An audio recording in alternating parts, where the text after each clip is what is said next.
Ding dong, ding dong, ding dong, ding dong. Il est 18h, nous sommes vendredi et c'est notre rendez-vous hebdomadaire et non quotidien, je ne me trompe pas par rapport à l'année prochaine.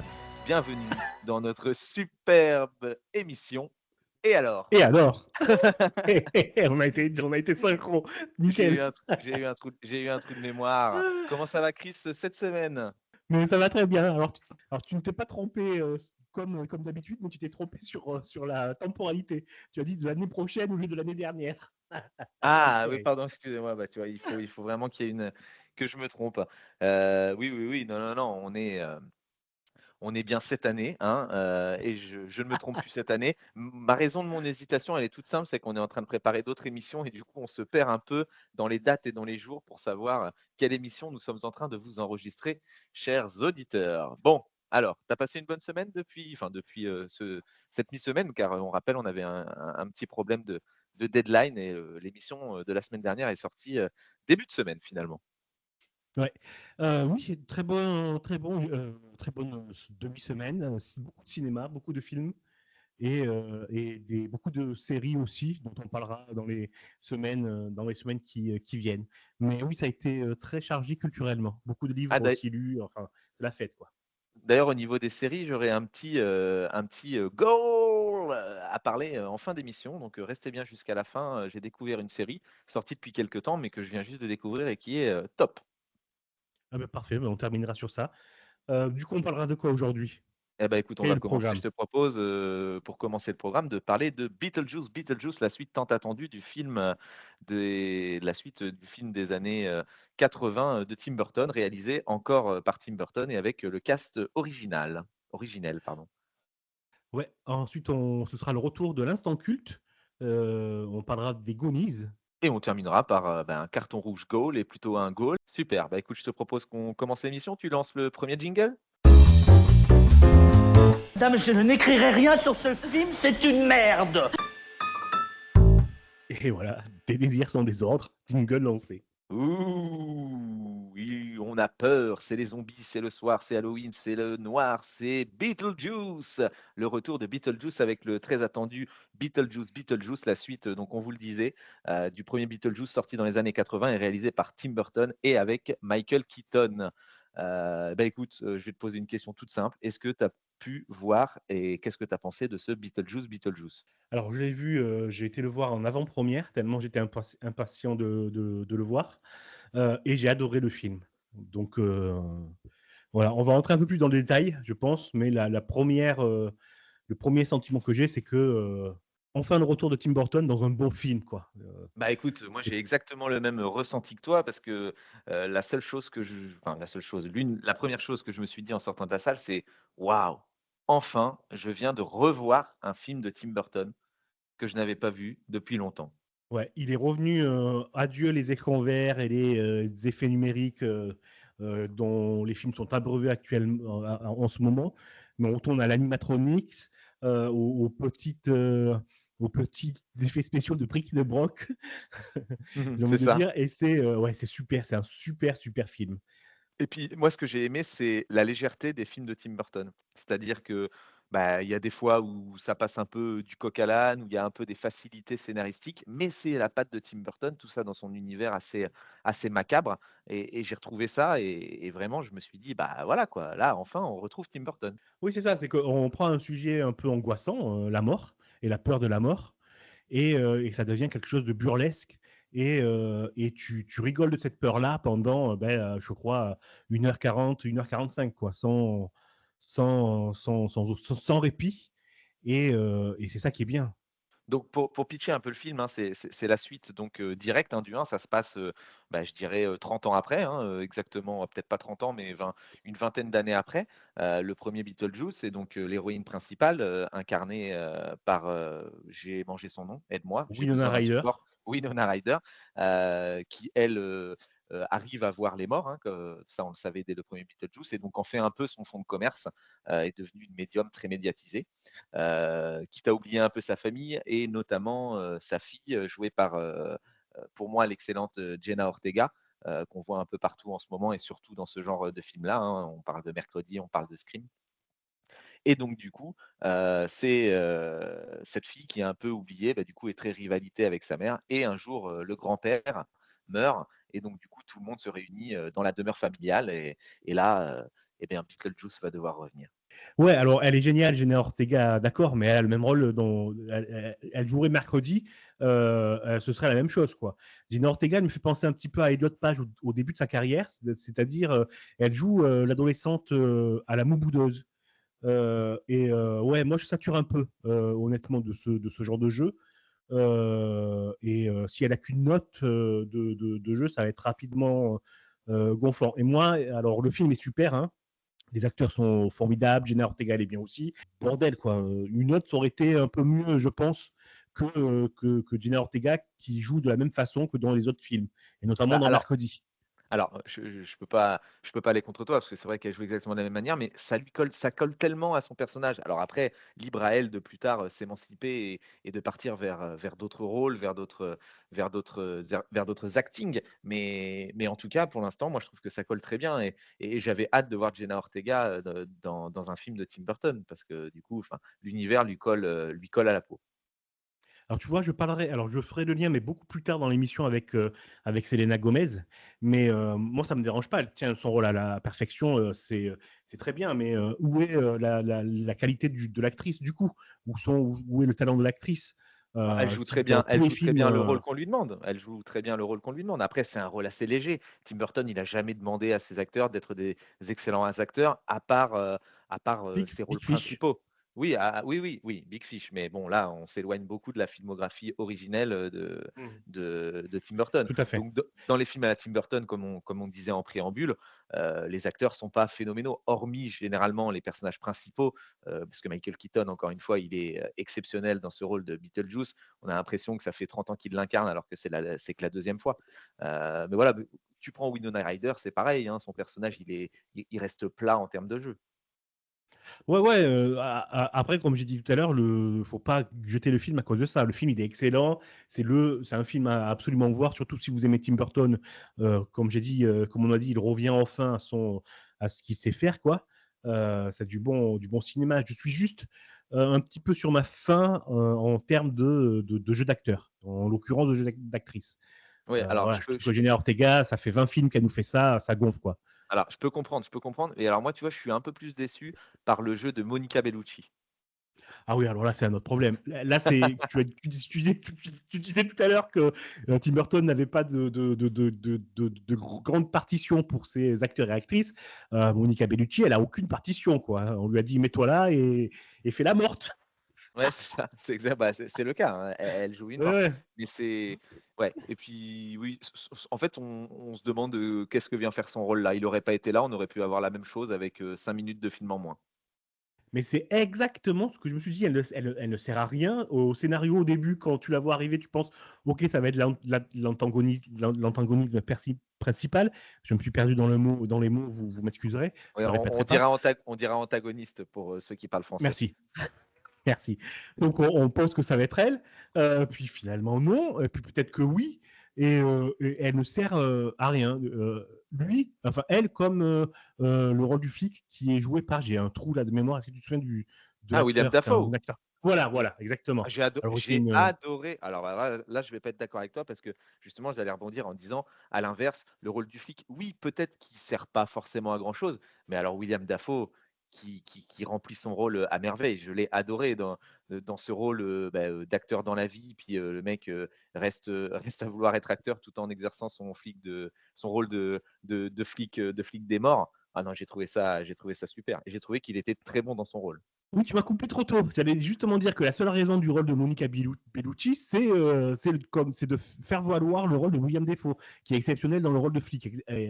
Exactement. Lui, pardon, est comme sa secrétaire qui lui ramène un café à chaque apparition. Ouais. J'ai trouvé ça mais génial. Ouais, c'est Ça me génial, faisait c'est rire à chaque génial. fois, quoi. C'est Bon, vrai que je c'est viens de génial. spoiler une blague, mais c'est pas grave. Elle lui ramène son café et en fait et je crois qu'elle ne parle jamais en fait, si elle doit avoir une phrase, «Tenez votre café», mais mais c'est très drôle. Non, non, franchement et au-delà de ça, voilà, autant dans le premier Beetlejuice, il était quand même moins drôle ou c'est peut-être parce qu'il a pas aussi bien vieilli que ça, mais autant là, j'ai vraiment rigolé à plusieurs reprises. Ah là même, hein, j'ai bien rigolé pendant le film. C'est vraiment, encore une fois, il faut le dire, un super film. Et faut aller le voir, quoi. Retrouvons enfin Tim Burton au sommet, hein. Bah, bien sûr, vraiment là au sommet, les critiques sont bonnes aussi, pas, dithyrambiques, mais, elles sont vraiment bonnes et elles soulignent vraiment le retour de Tim Burton, dans son genre de prédilection. Donc, Tim Burton ne part plus de ce genre de prédilection, reste avec ta patte et c'est comme ça qu'on t'aime. Voilà comment on peut conclure, je pense, la chronique. On regarde quoi, tonton? Super, alors tu veux parler de quoi dans l'instant culte? Alors, les Goonies, qu'est-ce que tu en penses? Ah, Les Goonies, un vieux film que je n'ai pas vu depuis très longtemps. Un bon film pour l'époque et je ne sais pas s'il a vraiment si bien vieilli que ça, mais j'aurais une super info à te communiquer. Alors, donc moi, je l'ai revu récemment, hein, et effectivement, il est assez mal vieilli. Alors, au-delà de l'âge qu'il a pris, on peut dire que c'est quand même un bon film. C'est un film d'aventure, un film familial. Donc l'histoire, c'est des enfants qui vont chercher le trésor d'un pirate pour sauver tout un quartier qui est promis à la destruction. Donc ils sont aux prises avec des frères italiens très méchants, des gangsters, etc. Ouais, c'est un film d'aventure familial, point. Et ça se veut premier degré. Je t'ai coupé, tu allais dire quoi? Oui, non, je disais, bah, écoute, je te rejoins totalement. Les Goonies, voilà, c'est un film de notre enfance, nous qui sommes nés, dans ces années-là. C'est un film qui nous a bercés, c'est un film qui a marqué, ou bien, le début de notre jeunesse ou bien, le début de notre adolescence pour toi qui est bien plus vieux. Heu C'est gratuit, c'est totalement gratuit. C'est gratuit, j'avais envie de l'envoyer. Donc voilà et moi je suis voilà, c'est un film dont je me souviens, que je regardais quand j'étais petit. J'ai dû le voir 700 fois quand j'étais petit, au même titre que L'Histoire sans fin, que, Maman, chérie, j'ai rétréci les gosses, voilà, ce genre de film. Un film familial, basé avec des enfants comme comme tête d'affiche et qui est toujours agréable à voir. Et j'ai une super info à te communiquer, on avait commencé à la spoiler la semaine dernière, mais voilà, donc je te le confirme, hein, les Goonies vont faire leur retour avec une suite réunissant Steven Spielberg, hein, donc le scénariste du premier film, et le casting original. C'est prévu pour 2026 et ça va s'appeler Goonies Are Good Enough. On n'a pas encore le titre en français, donc voilà, donc 40 ans après, hein, donc c'est quand même 40 ans après, les Goonies, vont être de retour. C'est Steven Spielberg donc là qui va l'écrire et le réaliser cette fois, alors que le premier hein, avait été, réalisé par Richard Donner. Voilà et c'était un succès familial de 85 et la suite étant attendue, et on reverra, Mickey, qui est interprété par Sean Astin. Donc on va voir en plus des acteurs qui ont bien grandi et qui ont su, continuer dans le cinéma, hein. Sean Astin, par exemple, pour Le Seigneur des Anneaux. Et il va recruter l'ancienne bande, hein, pour aider, à retrouver une cachette secrète, du trésor qu'ils avaient dissimulé en 85, juste avant que la grotte ne s'effondre. Ok, je te propose une petite pause musicale. Allez, c'est parti, qu'est-ce que tu veux écouter? Pourquoi pas ne pas écouter? Pourquoi pas ne pas écouter? Ouais, ce qui ne veut rien dire absolument, mais on te comprend, on commence à te connaître et les auditeurs aussi, je pense. Super. Bah, écoute, on va écouter une chanson de Camille. Allez, c'est parti. N'importe laquelle, on verra bien ce qui sort en premier. À tout de suite.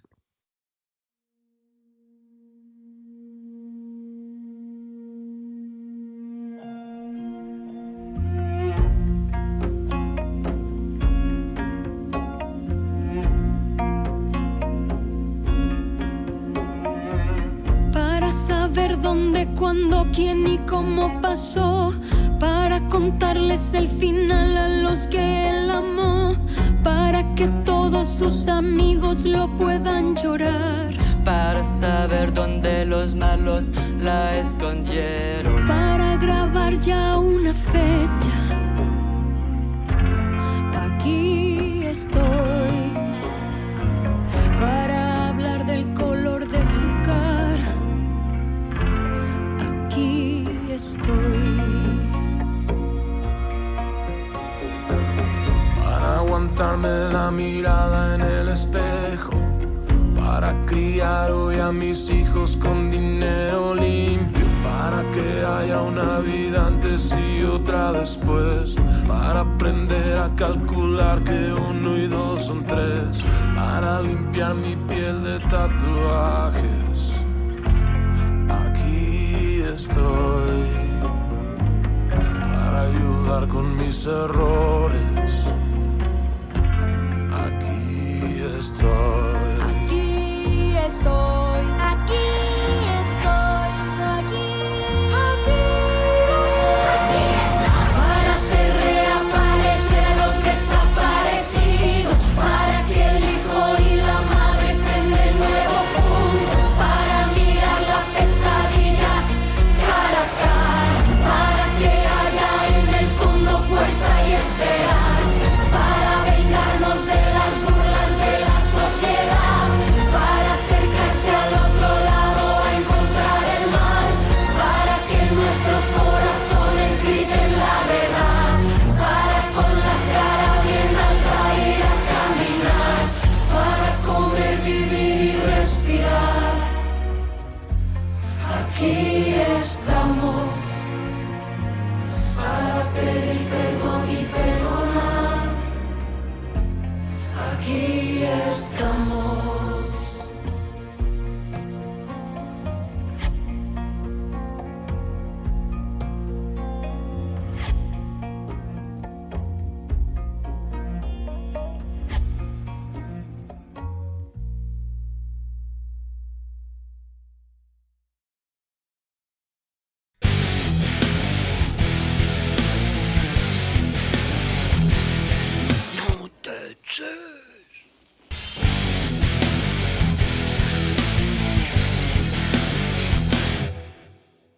Merci, et il est temps maintenant de passer à notre chronique Nom de Zeus. Et ça, j'adore parce que moi, je sais que je vais jouer. Oui, j'ai une info, moi, qui m'a fait extrêmement plaisir. Mais je vais y aller par voie détournée. D'abord, je vais te parler de Nicole Kidman, qui joue dans une série Netflix, The Perfect Couple. The Perfect Couple. Voilà, le couple, un couple parfait, on peut dire. Donc, je partage l'affiche avec une grande actrice française et je te demande le nom de cette actrice française. Bon, j'en sais rien du tout. Alors, attends, elle est dans quoi généralement, cette actrice française? Elle a Elle a déjà pas fait fait des une... productions américaines ou pas? Ah, ça, c'est une très bonne question. Oui, oui, elle en a fait, mais très peu. Elle est plus film français. J'allais dire, pas de grosse comédie qui tâche. Elle a vraiment Ouais. une aura RSC. C'est une vraie star aujourd'hui du même acabit que Catherine Deneuve, par exemple. Ah oui, si, je me souviens, j'ai eu l'info. C'est Adjani, Isabelle Adjani. Exactement, parfaitement. Ouais, Ouais. Donc, ouais. elle est dans une série Netflix américaine avec Nicole Kidman, donc une histoire de couple parfait, confronté à un meurtre, et les masques tombent tout au long de la série. La série est pas mal, elle est très basique, on va dire, hein. Il n'y aura pas de grande surprise, mais elle est bien jouée, elle est bien écrite et ça se laisse passer, ça se laisse regarder comme un petit bonbon, j'ai envie de dire. Et donc, ça parle de Voilà. quoi? Dis-nous tout. Je ne vais pas trop m'apesantir dessus parce que honnêtement, ça vaut pas le coup. Donc, si vous avez vraiment rien à faire, que vous voulez passer un moment, vous regardez The Perfect Couple. Parce que bon, c'est quelque chose de tranquille, hein, tu vois. C'est une famille hyper riche, avec des enfants un peu enculés. Riche. Voilà, très riche aussi. Il y en a un qui se marie à une pauvre. Il y a, pendant la répétition du mariage, quelqu'un est assassiné. Donc, on voit l'enquête de ça. Et bon, on découvre qui couche avec qui. Enfin, tout est faux, rien n'est vrai. Et les masques tombent tout au long de la série. Il n'y a pas de surprise, honnêtement. À mon avis, dès le deuxième épisode, vous savez qui a tué qui et où ça va aller. Mais c'est bien fait, c'est bien joué. Non, Merci de nous avoir parlé d'une série sans intérêt. Allez, continue. Ouais. Mais justement, je voulais passer par là pour parler du prochain projet de Nicole Kidman qui est beaucoup plus intéressant. Alors, en ce moment, elle met un petit peu la pédale de frein sur les films et elle se dirige plus vers les séries télé de qualité. Et là, elle va interpréter une héroïne, une héroïne de papier, une inspectrice non, pas une inspectrice, pardon, un médecin légiste créé par Patricia Cornwell. Est-ce que tu vois de qui je parle? Pas du tout. Je ne connais pas du tout Patricia Cornwell. Non.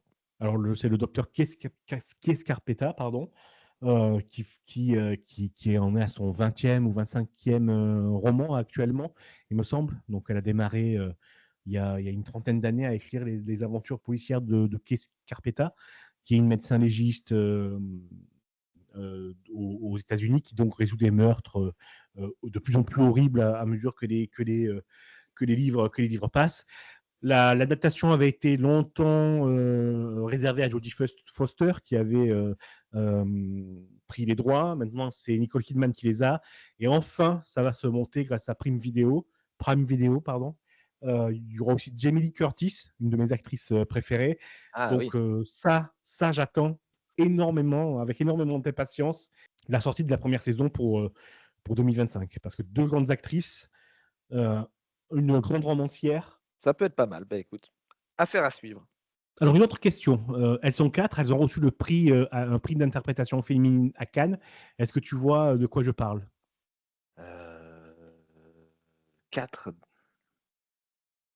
Bah, oui, elles ont reçu Ah, mais oui, j'en ai entendu parler. Elles étaient 4 à avoir reçu le prix. C'était pas la première fois que ça se faisait, ça d'ailleurs? C'était la première fois que le prix d'interprétation féminine était donné à 4 actrices pour le même film, effectivement. Ah, mais oui, mais oui, c'est pour le film qui vient de sortir là, Emilia Pérez. Donc du coup avec non, c'est pas Zoé Saldana, je sais plus. C'est ça, Zoé Saldana, Si, Adriana Zoé Paz, Saldana Selena Gomez et et Carla Sofia Sofia Gascon. Gascon. Ouais. Exactement. Qui est une actrice transgenre et c'est la première à être récompensée, je crois, à Cannes, il me semble, si ma mémoire est bonne. Ouais. La première à être récompensée et la seule à être montée sur scène pour récupérer le prix. Emilia Pérez, c'est un film de Audiard qui n'a fait, avec ça, c'est carton plein. Il a fait que des bons films. Le retour d'Audiard. Hein. Ouais. Là, il échappe pas à la règle. C'est un film, mais foncez le voir. Je le conseille vraiment. Donc, c'est l'histoire d'un chef de gang, un chef de cartel hyper violent au Mexique. Vraiment violent, vous verrez. Et il décide de changer de vie. Donc, il veut devenir une femme, changer de sexe et devenir une femme. Et non pas pour échapper, comme on pourrait le penser, aux représailles ou se faire une nouvelle vie, etc. Non, il veut vraiment devenir une femme parce qu'il se sent femme depuis qu'il est petit garçon. C'est cette histoire-là qui est racontée. C'est cette histoire-là qui est racontée via la comédie musicale.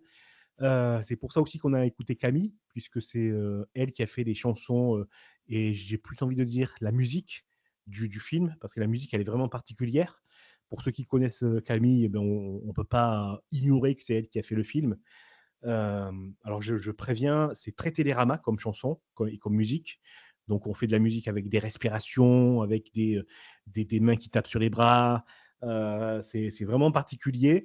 Moi, Camille, je veux dire la vérité, j'aime pas trop, justement parce que c'est un peu trop arty pour moi. Mais dans le film, ça passe crème. Ok, j'ai pas eu encore la chance d'aller le voir, mais c'est prévu, c'est au programme. Ouais, ah ben on en reparlera un peu plus en détail. Et tout à l'heure, je parlais de partition d'actrices ou de jouer ou non avec une seule note. On peut aussi dire que Selena Gomez, moi, je la connais via d'autres rôles. Et le rôle qu'elle a dans ce film, je l'avais jamais vu comme ça. Et ça fait plaisir à voir, quoi. Pour le moment, Et c'est Jenna là où Ortega, on l'a pas c'est vu là, voilà. ailleurs, quoi. C'est là où tu voulais faire le parallèle avec Oui. Jenna Ortega. D'accord. Et ben ça viendra. En même temps, Selena Gomez est sur le marché des actrices depuis bien plus longtemps que Jenna Ortega. Donc laissons-lui le temps d'arriver. Et je suis sûr que c'est une actrice qui arrivera à se révéler à travers d'autres rôles. Tu verras. On en reparlera. Allez, ok. Je prends note et je prends rendez-vous. Justement, j'ai une dernière question. Selena Gomez, elle joue aussi. Elle a l'affiche d'une série Disney+, dont c'est la 4e saison. Est-ce que tu aurais le nom de cette série? Pas du tout. High School Musical? Oh, n'importe quoi. Non, pas du tout. Mais tu devrais la voir parce que c'est une série dont j'ai parlé déjà 2 fois la saison dernière parce que je suis fan. Bah, en même temps, si tu m'as pas dit que Selena Gomez était dedans, je peux pas retenir que c'était avec Selena Gomez. Ah, là, c'est de la mauvaise foi parce que j'ai cité les 3 interprètes principaux, Steve Martin, Martin Short et Selena Gomez. Mais c'est pas grave, la série c'est Only Murder in the Building. Ah oui, ça y est, je m'en souviens. Mais oui, non, mais je m'en souviens. Et puis je l'ai même pas regardé, donc je vais pas te mentir, ça ne m'intéressait pas.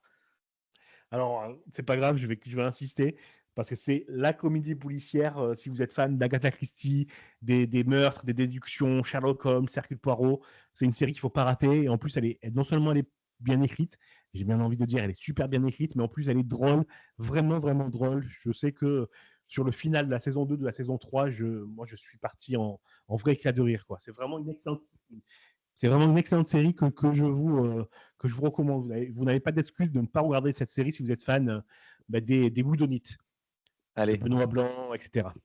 allez. Only Murders in the Building, yeah.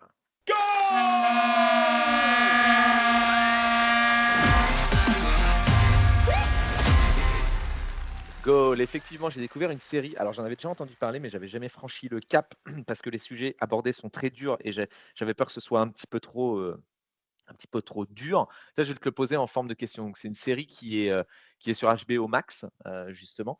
Et c'est une série avec la partenaire de Tom Holland, Zendaya. Est-ce que tu connais une série avec Zendaya et qui en est à sa 2e saison? Et je crois que la saison 3 sort bientôt.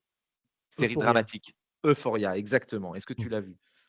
Non, j'ai jamais vu. Alors, J'en ai j'ai entendu découvert cette parler, mais série. le sujet me rebute. Voilà, pareil, elle était dans ma liste depuis pas mal de temps et j'ai enfin franchi le cap de regarder. Et j'avoue que j'ai mis le premier épisode et j'ai été jusqu'à l'épisode 4 d'une seule traite. Donc j'ai passé 4 heures devant mon écran parce que je n'arrivais pas à décrocher. Donc c'est des sujets très durs, très sensibles. C'est une série interdite au moins de 18 parce qu'il y a vraiment beaucoup de sexe et on voit vraiment beaucoup de choses. Et pour une fois, plus du côté masculin que du côté féminin, pour ceux qui veulent voir des sexes qui se baladent dans tous les sens, notamment dans les douches des garçons, n'hésitez pas à aller voir cette série. C'est un film aussi sur la difficulté de la drogue, du viol, d'être transgenre également, parce que donc c'est une série avec une actrice et mannequin transgenre, et du coup elle joue un rôle similaire en fait à l'intérieur de la série. Et vraiment, ça nous prend vraiment aux tripes. En tout cas, moi, ça m'a pris vraiment aux tripes. Et l'actrice dont je parle, c'est Hunter Schafer. Et donc, c'est une mannequin et actrice et qui du coup est très très douée dans ce qu'elle fait. Elle a un super rôle. Et Zendaya, qui est une très bonne actrice, et ça on le savait déjà, qui à l'inverse de Jenna Ortega, pourtant elles sont un peu de la même génération, elle a déjà testé beaucoup de rôles différents et excelle dans chacun des rôles, des prestations qu'elle présente. Voilà, Euphoria, je vous le conseille. C'est mon goal de la semaine. Si comme moi vous avez essayé de le voir mais vous n'avez pas franchi le cap, foncez-y. Par contre, c'est dur. Armez-vous d'un petit bouclier. Ok, écoute, je vais franchir le pas. Du coup, tu m'as eu sur. Je ne dirais pas sur quoi, mais on ira. J'irai voir la série. Et moi, je sais. Allez. Je crois qu'on a fini l'émission sur ces belles ces belles paroles, pardon, excusez-moi. J'ai un petit peu honte, mais c'est pour la blague. Bon, on arrive à la fin de l'émission. Chris, t'as passé une bonne émission à mes côtés? Oui, on s'est bien amusé, on a bien rigolé. On a bien rigolé, comme toujours. J'espère que vous aussi, chers auditeurs et auditrices, vous êtes amusés avec nous. Et on vous donne rendez-vous la semaine prochaine, 18h, même heure, même endroit. Allez, ciao. Salut. Miren al químico que lo nombraron ministro de algo. El químico, él hace poco mandó a matar a sus socios y familia, a chingar. ¿Y qué hicieron con esos cadáveres? Ácido. Miren al juez Santos, mírenlo, no le importa nada. Solo los niños, los narcos, los raptan a tiros, los llevan afuera de todos sus pueblos natales. A cambio de eso, Santos reduce los juicios a falta de pruebas. Habla, esta gente habla, pero ahora lo van a pagar. Habla, esta gente habla, pero ahora lo van a pagar. Ustedes me sacan ventaja, todo el mundo los conoce, a mí nadie, o solo un poco. Soy Emilia Pérez, una mujer mexicana, una mujer como las demás. Miren al secretario de Educación, disque pública, especialista en las empresas fantasmas. Hoy sus contratos sí son reales, pero las disque escuelas no se construyen ahora. Cuéntanos, Chucho, ¿de dónde sacaste tu jet? Tu alberga, tu hotel. Miren al gobernador, quien votó por él, la gente o el cartel. Hay que comprobar, si uno a uno los los votos de los campesinos. Págale al cartel bombón, ya están sentados en tu pinche trono.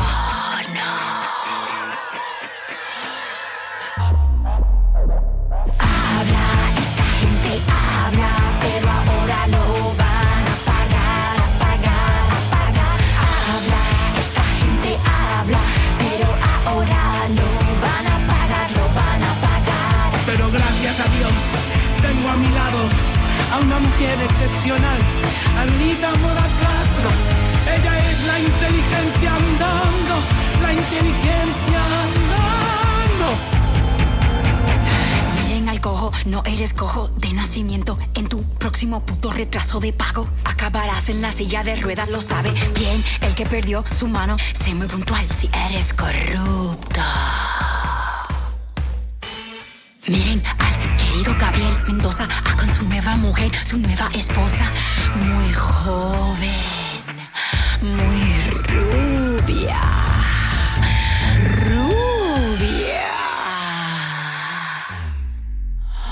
Habla, esta gente habla, pero ahora lo van a pagar.